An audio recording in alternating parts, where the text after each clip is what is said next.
So today I'm talking about immersive experiences and why do people put themselves through them. So if you've been on one or considering on going one, whether it's a adrenaline rush, whether it's a scare scene, whether it's historical, whatever, if you've ever put yourself in an immersive experience or considering doing some, so keep on watching, keep on listening, you might find this quite interesting.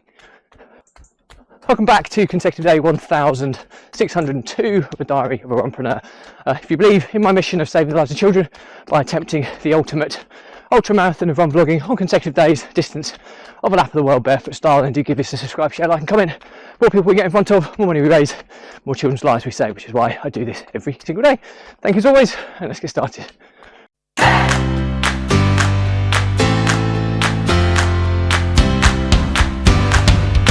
So, consecutive day 1602 of a diary of a Runpreneur. And today I'm talking about immersive experiences and why do people put themselves through them.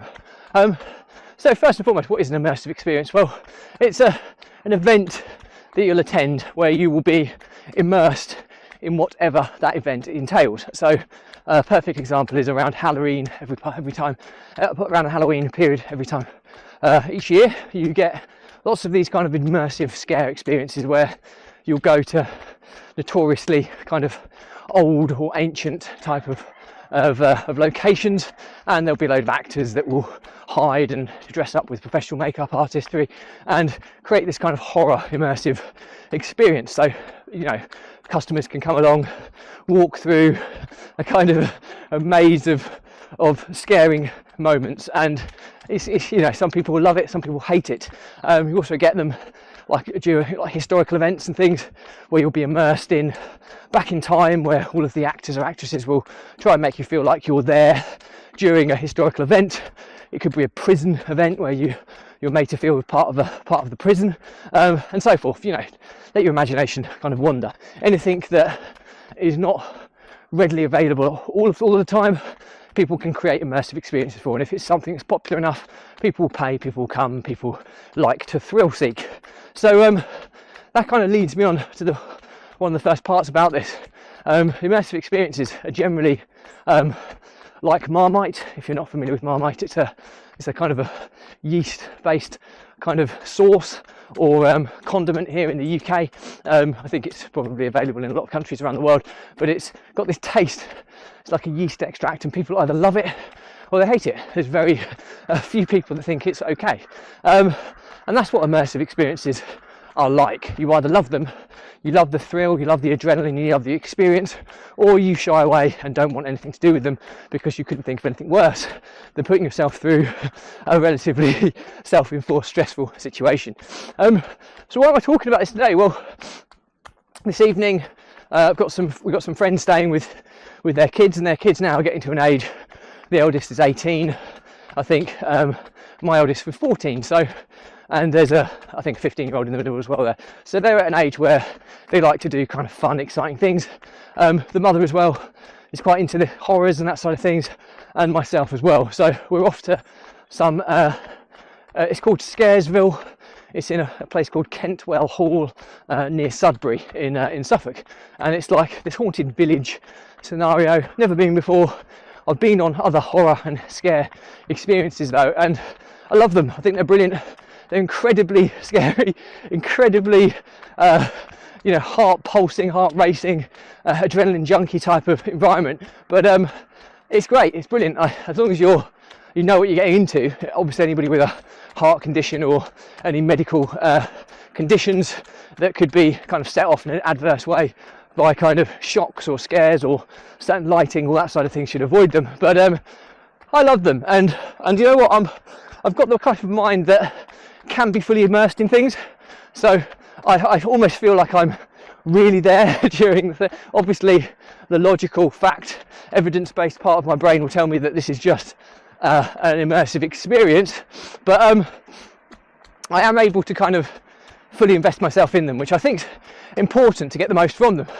I'm also fortunate enough to be able to kind of leave it. There's a car coming behind me, so just bear with me.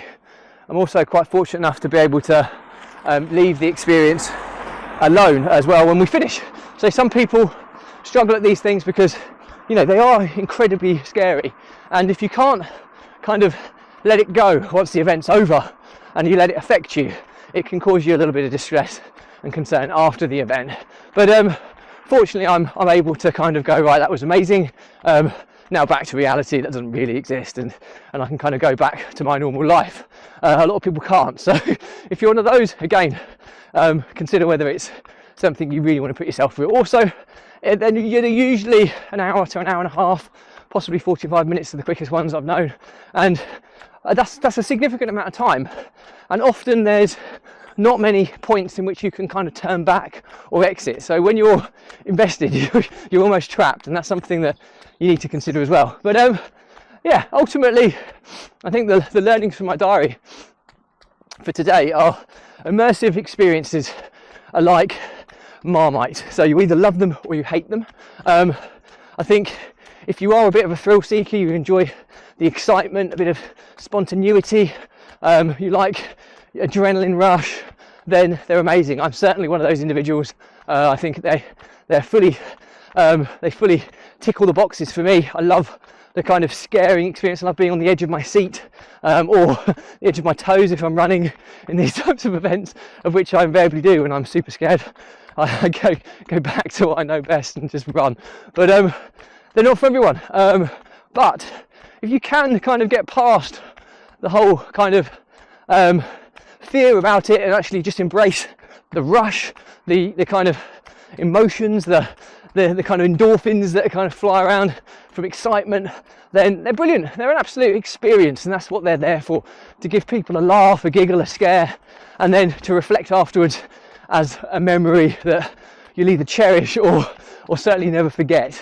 And I think that's the key thing here. It's about an experience that is very difficult to replicate in other scenarios. That's why people pay money for such events. So yeah, not for everyone, but I love them.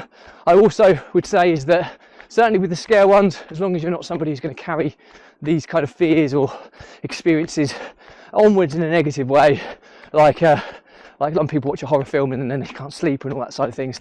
If you are one of those people, again, it might not be the right thing for you to do, but fortunately I'm able to usually fully immerse myself during the event and then switch off from it after. If you can do that, they're huge amounts of fun, and especially if you get a good group of people to do it with. So that's it from me today. Any questions or comments, drop me a line. I'll respond to everyone. Do though remember, if you believe in my mission of saving the lives of children by attempting the ultimate ultramarathon of run vlogging on consecutive days, a distance of a lap of the world, barefoot style, do give this a subscribe, share, like and comment. More people we get in front of, more money we raise, more children's lives we save, which is why I do this every single day. Thank you as always. Stay positive, stay happy. I'll see you again tomorrow.